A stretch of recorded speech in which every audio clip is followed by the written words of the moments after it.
시온 찬양대 그리고 항상 볼 귀한 찬양 감사합니다. 늘 수고하는 이대일 찬양단에게도 치아를 전합니다. 교회 소식 통해서 우리 이 목사님 알려드린 것처럼 오늘 밤 KBS 1 텔레비전에서 성탄 특집으로 억군 헤브론이라고 하는 프로그램이 방영됩니다. 캄보디아 수도 프놈펜에 세워진 헤브론 병원의 활동 상황을 소개하는 다큐 프로그램입니다. 이 병원은 김우정 선교사님에 의해서 세워져서 운영 중인 곳인데 말씀드린 것처럼 우리 교회 파송한 이수엽 선교사님도 함께 협력해서 사역하고 계십니다. 그래서 우리 이성 교사님 활동하는 모습도 보실 수 있다고 그럽니다. 이사 문제 때문에 지난 20일 날 귀국하셨는데 하나님께서 귀국하신 선교사님에게 아주 뜻깊은 선물을 허락하신 셈이다 생각하고 있습니다. 얼마 전 서울 장로성가단 정기 연주회가 KBS 홀에서 열렸습니다. 연주회를 그 주체가 장로님들로 구성된 성가단이거든요. 그러니까 연주회 오시는 분들도 대부분 교인들이시겠죠. 그런데 KBS 규정이 있어서 정작 연주회를 앞두고서라든지 이렇게 홀에서는 기도를 할 수 없다. 그렇게 되어 있다고 그럽니다. 종교 편향 뭐 이런 식으로 들고 나오면 아무것도 할 수 없는 것이 지금의 분위기로구나 하는 것을 알게 됐습니다. 요즘 사회 돌아가는 이런 분위기에서 아무리 성탄 특집이라고는 그래도 공영방송인 KBS가 이런 프로그램을 제작해서 황금 시간대에 방영한다고 하는 것은 기적입니다. 제가 듣기로는 우리 교회 이영모 장로님을 비롯한 KBS 전현직 기독 신우들의 간절한 기도와 희생이 그 바닥에 있었습니다. 하나님께서는 준비하는 과정 내내 놀랍게 역사해 주셨다고 그럽니다. 참여한 분들의 감동적인 간증이 벌써부터 놀랍게 전해지고 있습니다. 그런데 이제부터는 교회와 성도들이 나설 차례다 그렇게 생각합니다. 방송의 생명은 시청률이거든요. 시청률이 나오지 않으면 아무리 감동적이라고 그래도 앞으로는 이런 프로그램을 기대하기 어렵습니다. 그래서 당장 오늘 밤이기는 하지만 꼭 시간을 정해두었다가 시청해 주시기를 바랍니다. 또 주변에도 알려주셔서 시청을 독려해 주시기를 바랍니다. 하나님께서는 지금도 세계 곳곳에서 당신의 종들을 통해 역사하고 계시지요. 그 사실을 목격하면서 새로운 마음으로 오시는 주님을 영접하는 그런 성도들이 되시기를 바랍니다. 최근 몇몇 분들을 통해서 성탄이 가까워 오는데도 영 성탄 분위기가 뜨지를 않는다 그런 말씀을 들었습니다. 많이 아쉬워하는 그런 마음을 읽을 수 있었죠. 그러면 그분들이 말씀하시는 그 성탄 분위기는 어떤 걸까요? 또 요즘은 왜 그런 분위기가 사라져 버렸을까요? 저희들이 어린 시절에 맞이했던 성탄절을 떠올려 봤습니다. 일단 그때는 성탄을 앞두었을 때 초등학교 그리고 중고등학교 겨울방학이 시작이 됐습니다. 방학을 시작하자마자 성탄절이 오니까 더 이상 자유로울 수 없는 그런 분위기였죠. 게다가 성탄절 전날 밤에는 통행금지가 해제됩니다. 통행금지 기억나시죠? 밤 12시부터 그 다음날 새벽 4시까지 집에만 있어야 되는 제도입니다. 그런데 1년에 꼭 한두 차례만 이 금지가 풀리는데 그 중에 하루가 성탄절 전날 밤, 소위 크리스마스 이브입니다. 그러니 자유를 만끽하고 싶은 흥분한 인파가 거리로 쏟아져 나오게끔 되어 있지 않았겠습니까? 이러다 보니까 분위기가 지나치게 과열되어서 교회를 중심으로 성탄절 집에서 보내기 혹은 성탄절 조용히 보내기 이런 캠페인을 벌여야 할 정도였습니다. 교회 다니는 젊은이들도 영향을 안 받을 수 없겠죠. 그래서 교회마다 올라이트가 유행이었습니다. 밤새 교회에 모여서 흥겨운 잔치를 벌이는 거지요. 그렇게 즐기다가 새벽이 되면 새벽송 돌기 위해서 교회를 나섭니다. 성도들의 집으로 찾아가서 성탄 찬송 부르며 성탄의 소식을 전하는 겁니다. 성도들의 집이 거의 대부분 교회 가까운 곳이니까 가능했던 거죠. 그러면 어떤 장로님 댁에서는 그 밤에 새벽 성도 오는 청년들을 다 집으로 들여서 떡국을 끓여 대접하기도 했습니다. 또 방문하는 성도들 가정마다 그 집에서 준비해 놓았던 간식을 풍성히 안겨줍니다. 교회로 돌아오면 받아 모은 간식이 산더미같이 쌓이게 되죠. 그런데 요즘은 일단 아이들 방학이 학교장 재량에 의해서 실시되어서 일정치 않기는 하지만 대개는 성탄절 한 주간쯤 지난 연말부터 시작이 됩니다. 그래서 성탄절을 전후한 기간은 한참 학업이 진행 중인 그런 때입니다. 게다가 통행금지라고는 아예 없으니까 그날 밤이라고 해서 더 특별하게 흥분해야 될 이유가 없습니다. 어디 그뿐입니까? 성도들이 사는 집들이 산지사방에 흩어져 있죠. 그러다 보니까 성탄 행사를 준비하는 그 일 자체가 교사들에게 엄청난 부담이 됩니다. 오늘 오후 예배는 교회 학교가 준비한 아주 간단한 성탄 전야제를 갖게 됩니다. 제가 지금 간단한 이랬는데 그렇게 간단하다고 그래도 이것을 준비하기 위해서 교사들과 학생들이 기울인 노력은 알아주어야 할 정도입니다. 지금 형편이 그렇습니다. 그러니까 예전과 같은 성탄 분위기를 어떻게 기대할 수 있겠습니까? 그러나 정작 중요한 게 그런 세상의 분위기이겠습니까? 내일이 성탄절이라 오늘은 대림절 넷째 주일입니다. 강단에 세운 4개의 초가 모두 불이 붙어 있습니다. 밝게 빛나고 있죠. 이 환한 빛은 뭘 상징합니까? 대림절 아닙니까? 기다림의 절기가 막바지에 이른 겁니다. 그러면 우리 마음이 어떠해야 되겠습니까? 저는 아이들이 다 외국에 나가 살고 있으니까 그 아이들이 가끔 귀국할 때마다 공항에 데리러 나가게 됩니다.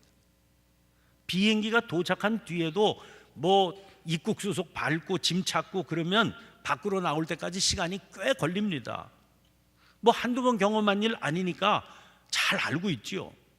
그래도 집에서 비행기 도착 시간 몇 시인데 바깥에 나오려면 어느 정도는 시간 더 걸려야 돼. 그래서 밖으로 나올 시간에 맞춰서 공항에 가는 적이 없습니다. 그저 비행기 내린다는 그 시간에 맞춰서 공항에 나가서 뻔히 시간 한참 더 있어야 나올 줄 알면서도 기다리고 또 기다립니다. 전광판에 비행기 도착했다고 그러고 이제 수속 중이라고 사인이 뜹니다. 기다림에 막바지죠. 그러면 아이를 기다리는 그 시간이 그렇게 설렐 수가 없습니다. 우리는 그런 기다림의 설렘과 가슴 벅참에 아직도 낯설지가 않습니다. 세상의 풍조 달라지고 환경도 달라졌지요. 그래도 그런 기다림의 마음이라고 하는 건 달라질 게 없습니다. 그럼 성탄을 앞두고 4주간 동안이나 기다림의 절기를 지키는 이유가 뭐겠습니까? 진정한 성탄을 맞으려면 우리 안에 이런 기다림이 있어야 된다는 겁니다. 거꾸로 말하면 이런 기다림의 설렘이 없으면 그 사람 진정한 성탄을 만날 수 없다는 겁니다. 그 말은 예수님 만날 수 없다는 말이요, 만날 수가 없으니 모실 수도 없다, 그런 말입니다. 그러므로 우리가 찾아야 할 성탄의 분위기는 예전에 들뜬 그런 분위기가 아닙니다. 만남을 앞두고 기다림에 가슴이 터질 듯 벅찬 그 마음, 바로 그 마음을 찾아야 되는 겁니다. 이런 마음으로 성경에 등장하는 첫 번 성탄을 다시 살펴보게 됐습니다. 성경은 하나님께서 아기 예수님을 이 땅에 보내셨고 예수님께서 그 보내심에 순종한 것이 성탄이다, 그렇게 증거합니다. 그러나 하나님께서는 언제나 사람을 통해서 역사하십니다. 성탄 역시 마찬가지였습니다. 예수님 스스로 베들레헴의 말구유를 찾아가서 거기 누우셨던 게 아닙니다. 사람의 몸을 통해서 태어나셨습니다. 여기 관련된 사람이 예수님의 어머니 마리아, 그리고 마리아의 약혼자 요셉입니다. 역사에 무슨 가정이라는 없지요. 만약 마리아와 요셉이 그들을 통해서 이루려고 하시는 하나님의 역사를 받아들이지 않았으면 어떻게 되었을까? 그렇게 묻는 건 어리석은 질문입니다. 중요한 것은 그들의 받아들임, 곧 순종입니다. 성탄이 아름다운 것은 그들의 그런 받아들임이 있었기 때문입니다. 마태복음 1장 18절부터 25절에서는 요셉의 받아들임을 설명하고 있습니다. 약혼하고 동거하기 전에 마리아가 임신했다고 하는 사실을 요셉이 알게 됩니다. 19절 20절입니다. 그의 남편 요셉은 의로운 사람이라 그를 드러내지 아니하고 가만히 끊고자 하여 이 일을 생각할 때에 문제를 일으키고 싶지 않았습니다. 그래서 가만히 끊으려고 그랬습니다. 그런데 나사렛 같은 작은 시골에서 이 일이 어떻게 쉬운 일이 되겠습니까? 그러니까 생각이 복잡하지요. 이 일을 생각할 때의 이 표현 속에서 우리는 요셉의 복잡하고 고통스러운 심경을 헤아려 볼 수 있습니다. 그런데 그런 그에게 주의 사자가 현몽에서 말씀을 전합니다. 마리아에게 잉태된 자는 성령으로 된 것이라 하십니다. 그리고 예수라고 하는 이름까지 정해주면서 이 모든 것이 선지자의 예언을 이루시려는 일이라고 그랬습니다. 이 말씀의 마지막은 이렇게 되어 있습니다. 24절 25절입니다. 요셉이 잠에서 깨어 일어나 주의 사자의 분부대로 행하여 그의 아내를 데려왔으나 아들을 낳기까지 동침하지 아니하더니 나음의 이름을 예수라 하니라. 여기 세 가지 행동이 묘사되어 있습니다. 하나는 주의 사자의 분부대로 그의 아내를 데려왔다는 겁니다. 잠에서 깨어 일어나 이 설명이 더해진 것을 보면 시간을 끌지 않았던 것을 알 수 있습니다. 또 하나, 아들을 낳기까지 동침하지 않았다고 그랬습니다. 하나님의 역사임을 인정하고 거기 동참하기로 했다는 거지요. 자기의 삶으로 자기에게 부과되는 사명을 받아들였다는 겁니다. 마지막으로는 나음의 이름을 예수라 했다고 그랬습니다. 말씀하신 것을 그대로 순종했다는 겁니다. 누가복음 1장 26절부터 38절은 마리아의 받아들임을 소개하고 있습니다. 마리아가 천사의 방문을 받습니다. 천사는 그를 은혜를 받은 자라고 부릅니다. 그러면서 잉태해서 아들을 낳게 되리라고 합니다. 천사는 그 아들이 어떤 존재가 되리라는 약속을 전합니다. 31절부터 33절입니다. 보라, 내가 잉태하여 아들을 낳으리니 그 이름을 예수라 하라. 그가 큰 자가 되고 지극히 높으신 이의 아들이라 일컬어질 것이요 주 하나님께서 그 조상 다윗의 왕위를 그에게 주시리니 영원히 야곱의 집을 왕으로 다스리실 것이며 그 나라가 무궁하리라. 하지만 아마 당시 마리아에게는 이 엄청난 내용은 마음에 가닿기 어려웠을 겁니다. 그만큼 이 소식은 마리아로서는 청천벽력 같은 소리였죠. 그래서 마리아가 겨우 묻습니다. 34절입니다. 나는 남자를 알지 못하니 어찌 이 일이 있으리이까? 천사가 대답합니다. 35절입니다. 성령이 내게 임하시고 지극히 높으신 이의 능력이 너를 덮으시리니 이러므로 나실 바 거룩한 이는 하나님의 아들이라 일컬어지리라. 그러면서 천사는 친족인 엘리사벳의 경우를 소개합니다. 36절 37절입니다. 보라, 네 친족 엘리사벳도 늙어서 아들을 배웠느니라. 본래 임신하지 못한다고 알려진 이가 이미 6달이 되었나니 대저 하나님의 모든 말씀은 능하지 못하심이 없느니라. 엘리사벳은 친족이기 때문에 길게 소개하지 않아도 이미 마리아는 엘리사벳의 상황, 그러니까 그가 임신하지 못하는 여인인데다가 이미 나이까지 들어서 절망적이다 하는 사실을 익히 알고 있었을 겁니다. 그런데 천사는 선포하는 겁니다. 그 엘리사벳이 아들을 가진 지 6달이나 되었다는 거예요. 그러면서 이렇게 못을 박듯 선포합니다. 대저 하나님의 모든 말씀은 능하지 못하심이 없느니라. 마리아는 천사와의 만남을 통해서 깨닫게 됐습니다. 그것은 하나님께서 하신 모든 말씀은 능하지 못함이 없다 하는 사실입니다. 이 사실을 깨닫자 마리아는 즉각 고백합니다. 38절입니다. 주의 여종이 오니 말씀대로 내게 이루어지이다. 유진 피터슨은 이 구절을 이렇게 옮기고 있습니다. 이제야 모두 알겠습니다. 나는 섬길 준비가 된 주님의 여종입니다. 당신의 말씀대로 내게 이루어지기를 원합니다. 마리아는 자기가 섬길 준비가 된 주님의 여종이라고 그랬습니다. 종은 자기의 뜻대로 움직일 수 없는 존재입니다. 주인의 뜻이 분명하면 무조건 그대로 쫓아가야 하는 것이 종의 숙명입니다. 그렇게 종이라고 하는 말 자체에 그 의미가 담겨 있지요. 그런데 마리아는 자신을 섬길 준비가 된 여종이다, 그렇게 고백하고 있는 게 특이합니다. 이 말 속에서 우리는 마리아의 귀한 믿음을 만나게 됩니다. 마리아가 하나님의 말씀을 받아들이기로 한 것은 자기는 주님의 여종일 뿐이니까, 아니 하나님께서, 주인이신 하나님께서 하시겠다는데 할 수 없지 않나, 이런 체념으로 받아들인 것이 아니었다는 겁니다. 주인이신 하나님께서 말씀하신 대로 이루어 가실 역사에 자기가 적극적으로 참여하기로 마음을 작정했던 겁니다. 이게 바로 마리아의 믿음입니다. 오늘 본문 말씀은 이 일이 있고 난 뒤에 일어난 일입니다. 본문 말씀이 시작되는 39절 40절입니다. 이때에 마리아가 일어나 빨리 산골로 가서 유대의 한 동네에 이르러 사가랴의 집에 들어가 엘리사벳에게 문안하니, 여기서 주목해 볼 것은 이때라고 하는 단어입니다. 이 말이 뒤에 등장하는 빨리와 연결되어서 마리아의 바쁜 마음을 묘사해 주고 있습니다. 공동 번역은 이 말을 며칠 뒤에 이렇게 옮겼습니다. 유진 피터슨은 마리아는 잠시도 지체하지 않았다, 이렇게 더 적극적인 의미로 번역해 놓았습니다. 마리아가 찾아간 엘리사벳의 집은 유대 한 동네의 산골, 이렇게만 소개되어 있습니다.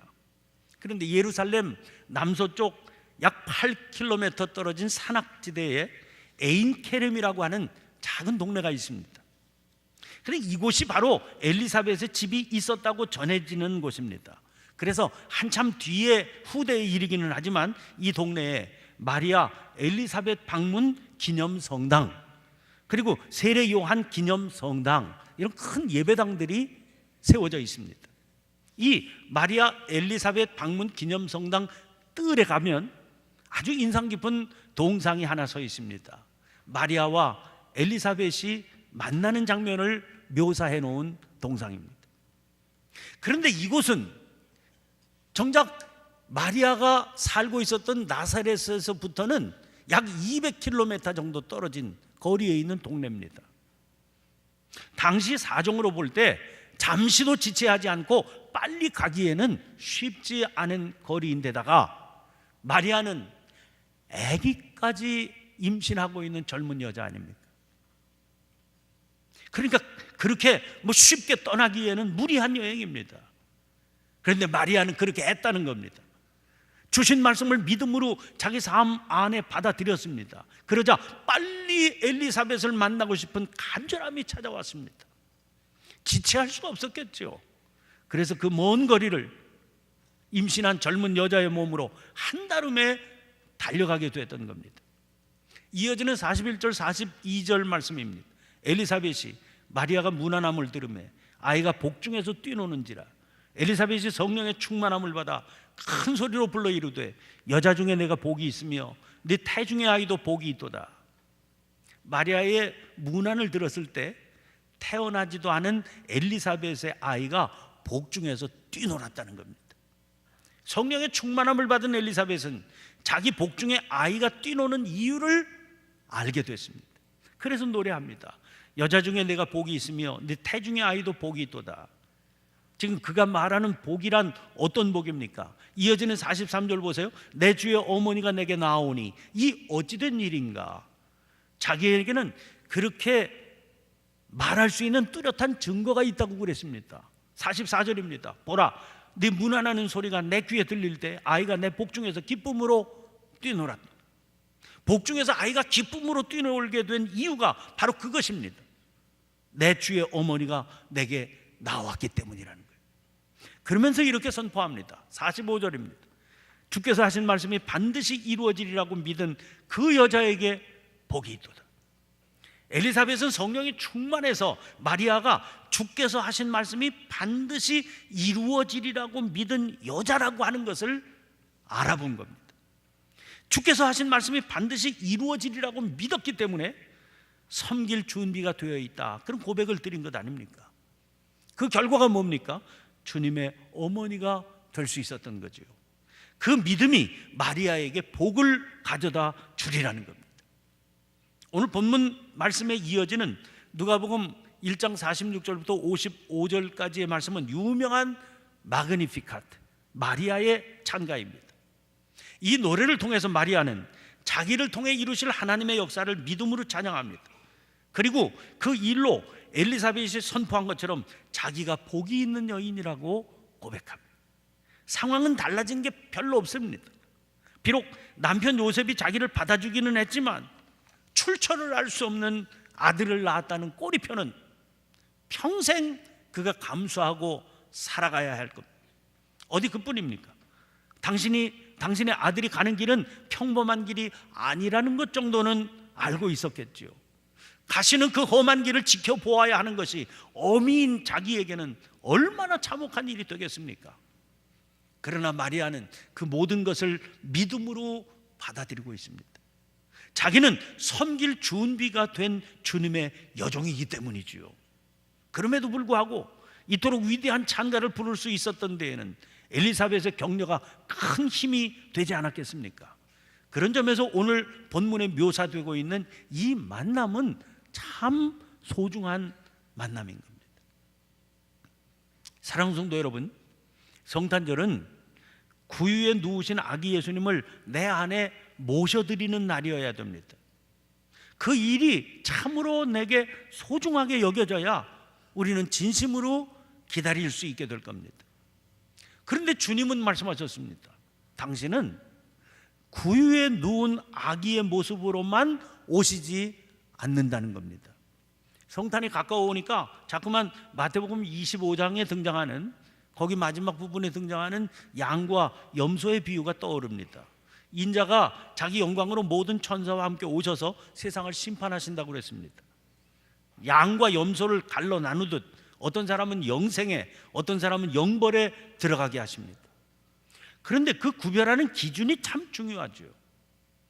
그 사람이 당신을 어떻게 대했는지가 그 기준이 된다 그러셨습니다. 영생에 이를 자들은 당신이 줄일 때 먹을 거 주었고, 목마를 때 마시게 했고, 나그네 되었을 때 영접했고, 헐벗을 때 옷을 입혔고, 병들었을 때 돌보았고, 옥에 갇혔을 때 와서 보았다고 그랬습니다. 영벌에 처할 자들은 그와 반대였다는 거지요.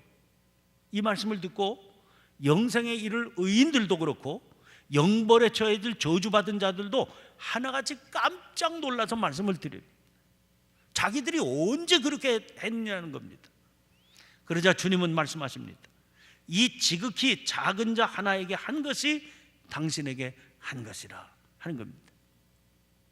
그러니까 주님은 구유에 누인 아기의 모습으로 오시는 게 아니라 지극히 작은 자의 모습으로 내 앞에 오신다는 겁니다.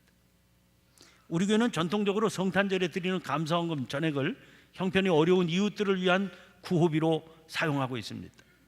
해마다 이 일에 온 교회가 기쁨으로 참여하셔서 다양한 지원을 할 수 있었습니다. 다양하다고는 하지만 도울 일이라는 건 끝도 없습니다. 성탄을 앞두고 지난 주간에 이미 구호 활동이 시작됐습니다. 지난 금요일에는 신촌동 지역의 6개 교회가 연합해서 형편이 어려운 이들에게 쌀 나누어 드리는 행사를 가졌습니다. 그날 또 우리 교회 자체적으로도 금요일이 구호비 드리는 날인데 그 구호비 드리는 분들에게 작은 선물을 장만해서 드리면서 위로하고 격려했습니다. 근데 올해는 그 자리에 참 인상 깊은 귀한 이들이 왔습니다. 저 대상그룹 직원들하고 연세대학교 학생들이 함께 경기도 양주의 땅을 몇천 평 빌려서 직접 농사를 지었다고 그럽니다. 그래서 그 농사 지어서 거둔 수확물 쌀을 잘 포장해서 100kg을 가지고 온 겁니다. 학생들을 많이 알고 계시는 안광수 권사님이 연결을 해주셔서 우리 교회에서 하는 구호 활동에 쓰도록 지원을 해준 겁니다. 학생들이 많이 왔는데 의외로 여학생들이 많더라고요. 주로 20대 초반에 여려 보이기만 한 학생들입니다. 그 학생들이 쭉 와서 우리가 하고 있는 교회 구호 활동을 지켜봤습니다. 뭐 작은 선물 봉지인데 그 봉지 받으려고 길게 줄을 늘어선 그런 분들을 보았습니다. 그리고 유난히 무더웠던 올여름 땀을 흘리며 농사지은 수확물이 그런 분들 격려하는데 사용된다는 것에 큰 기쁨을 누리며 돌아갔습니다.